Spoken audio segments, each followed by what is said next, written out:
Namaskar, Khulumkha. I would like to welcome all of you to a very important event that we're going to have tomorrow, that is on the 18th and also on the 19th of August 2025.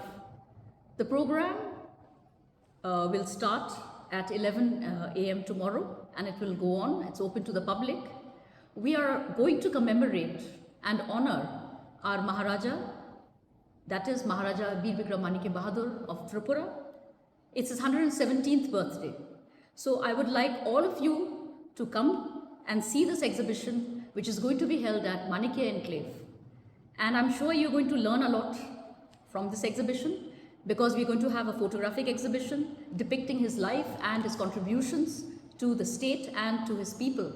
Besides that, we have a very important event as well, which is the release of a special postal cover, which will be done for the first time on Maharaja's birthday, and it will be released tomorrow itself by the Postmaster General. And so I would like all of you to be a part of this wonderful occasion, this joyous occasion.